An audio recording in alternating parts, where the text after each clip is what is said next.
কবি কি লিখছেন একটু কথার দিকে ধ্যান দেবেন।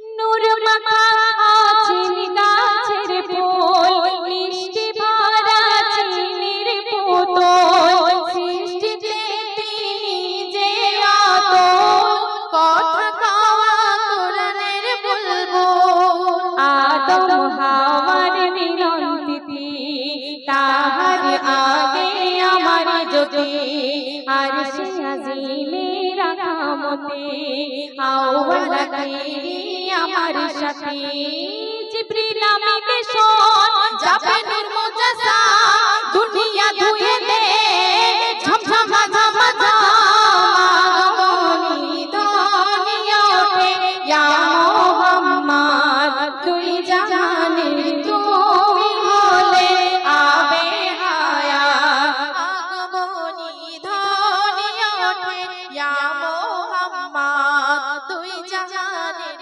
তুমি হলে আবে হায়াত।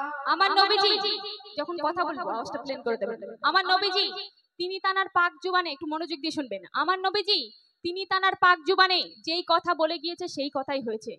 তো একদিন 6 বছরের ছোট্ট বালিকা খুরমা পানি নিয়ে তার আব্বাজানের জন্য অপেক্ষা করছেন, কেননা তার আব্বাজান সকালবেলা বাড়ি থেকে বেরিয়েছে কিন্তু ফেরেনি। তাই সেই ছোট্ট বালিকা তার আব্বাজানের জন্য খুরমা পানি নিয়ে অপেক্ষা করছেন। ঠিক এমন সময় যে হাত থেকে একে একে সমস্ত কাফেলা বাড়ির দিকে ফিরছিলেন, সর্বপ্রথম কাফেলায় ছিলেন আবু বকর সিদ্দিকী। সেই 6 বছরের ছোট্ট বালিকা আবু বকর সিদ্দিকীকে কি বলছেন, চাচা যান আপনি কি বলতে পারবেন আমার আব্বাজান কোথায়?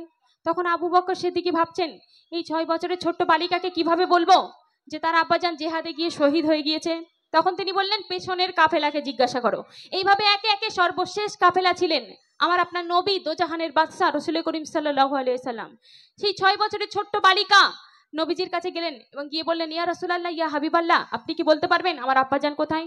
তখন নবীজি ভাবছেন মেয়েটির মা ছিল না, যেই মাতাহারা 6 বছরের ছোট্ট বালিকাকে কিভাবে বলবো যে তার আব্বাজান শহীদ হয়ে গিয়েছে। তখন নবীজি কি বললেন, দেখো বাবু তোমার আব্বাজান পেছনে আসছে। নবীজির এই কথাই সেই মুর্দা কবর থেকে জিন্দা হয়ে সেই 6 বছরের ছোট্ট বালিকার হাতে খুরমা পানি খেয়ে গিয়েছিল। একবার বলা যাবে নাকি সুবহানাল্লাহ? অতি মূল্যবান কথাই কবি লিখে দেখুন।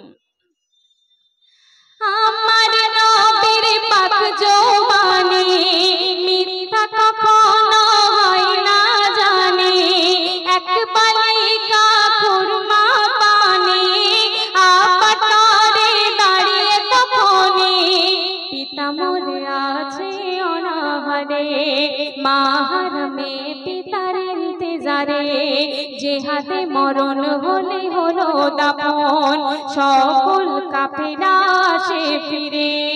নবী গো আপা কোথায় বলেন শেষ কাফেলায় সে মুর্দা কবর হতে এলো নবীর কথায় আগমনী ধ্বনি ওঠে ইয়া মুহাম্মদ তুই জাহানের তুমি হলে আবে হায়াত আগমনী ধ্বনি ওঠে ইয়া মুহাম্মদ তুই জাহানের তুমি হলে আবে হায়াত। সর্বশেষ ছন্দে আমার শ্রদ্ধেয় কবি তিনি তানার বুক ভরা ফারিয়াদ ছন্দের মধ্যে দিয়ে তুলে ধরেছেন, মনোযোগ আকর্ষণ করবেন। কবি বলছেন আমার যখন হবে মরণ কাফন লিখো মোর নবীর নাম কলেমা শাহাদাত ফুল মালায় পরিয়ে দিও আমার গলায়। কবিতার বুক ভরা ফারিয়াদ ছন্দের মধ্যে দিয়ে তুলে ধরেছেন, মনোযোগ আকর্ষণ করবেন। আমার যখন হবে মরণ কাফন লিখো মোর নবীর নাম কলেমা শাহাদাত ফুল মালায় পরিয়ে দিও আমার গলায়। মোর ছোট সোনা কাপন ধরে বলে যেও না আবায় তিম করে এ মেহান্নান মায়ার বাঁধন ছিন্ন করে যাবে আধারে। নেকি রোপণ করে এলে মোর কবরে দেখাবো নবীর নাম আমার হৃদয় চিরে আগমনী ধ্বনি ওঠে ইয়া মুহাম্মদ তুই জাহানের তুমি হলে আবে হায়াত। ইয়া